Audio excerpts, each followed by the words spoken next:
Assalamualaikum warahmatullahi wabarakatuh. Kembali lagi Rahmat Sinyawaturahan Channel menyampaikan berita teraktual.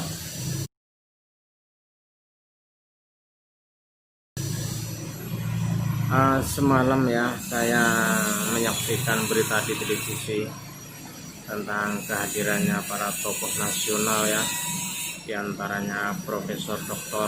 Din Samsudin, Bapak Abdullah Yahamahua yang merupakan mantan penasihat KPK, hadir juga Bapak Ahmad Yani, dan masih banyak tokoh-tokoh lain yang saya kurang paham ya, yang intinya akan mendeklarasikan suatu gerakan, yaitu koalisi aksi menyelamatkan Indonesia. Apa gerangan yang melatar belakangi para tokoh nasional ini ingin mendeklarasikan suatu gerakan yang seolah-olah Indonesia berada dalam keadaan yang genting? Mungkin di benak mereka ya, memang kenyataan di akhir-akhir ini tentang berita-berita yang membuat kita miris ya, dengan berita beberapa waktu lalu yang memberitakan kedatangan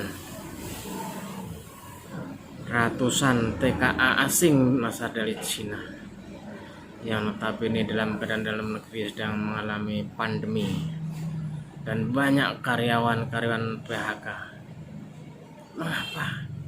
Mengapa kok malah mendatangkan tenaga asing? Kurang apa tenaga Indonesia? Apakah dipandang kurang pintar? Ternyata tidak. Ada lagi pemberitaan di televisi juga dan surat kabar tentang rancangan undang-undang haluan ideologi Pancasila. Ada apa lagi dengan Pancasila ini? Bukankah para founding father kita menyatakan bahwa Pancasila sebagai dasar negara adalah harga mati? Apalagi mau diutak-atik tentang Ekasila lah, Trisila lah. Kenapa bukan bahas hal-hal yang lain yang tentang keberadaan kemiskinan di negeri ini? Ada lagi berita yang sedang lagi ngepop, yaitu program organisasi penggerak yang tujuan awalnya mungkin untuk memperbaiki kualitas pendidikan di Indonesia. Tapi dengan adanya ketidakberesan dalam perekrutan atau penyeleksian tentang siapa-siapa yang akan mendapat dana hibah dari Kemendikbud untuk menyokong terlaksananya program organisasi penggerak ini.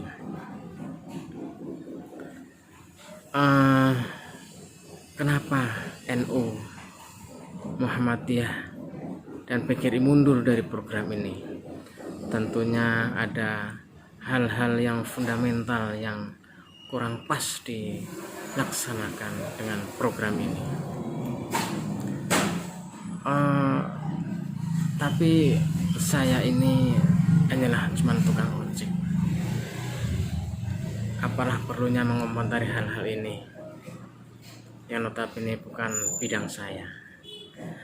Mendingan saya bicara tentang profesi saya ini ya. Mungkin para pemirsa sudah tahu ya, kalau udah saya pakai jaket ini pasti tahu apa profesi saya.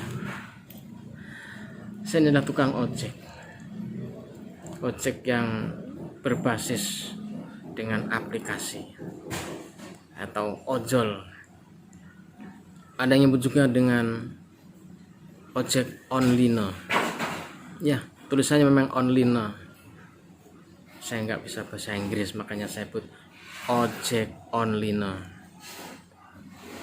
Ada juga yang ojek itu namanya ojek opan atau ojek pangkalan. Apa bedanya antara ojol dengan opang itu? Ya sebenarnya sama-sama ngojol juga.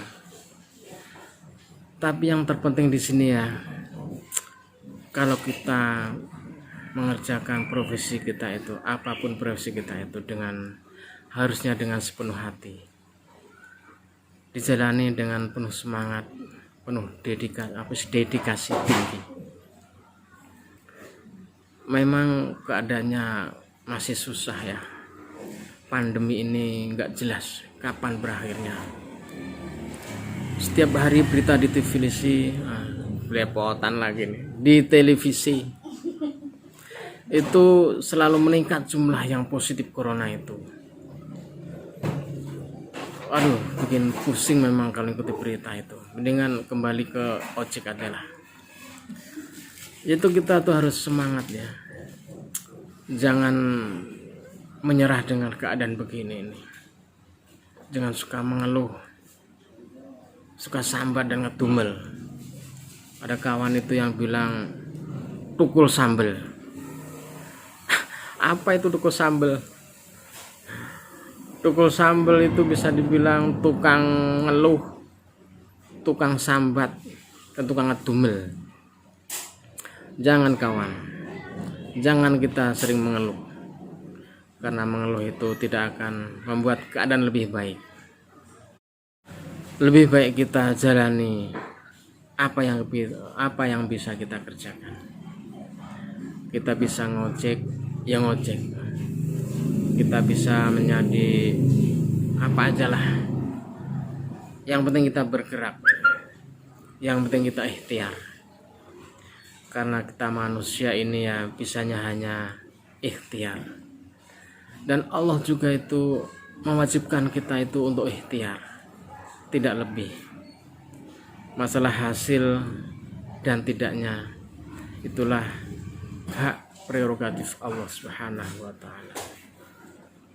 Kita harus ikhtiar dengan penuh semangat.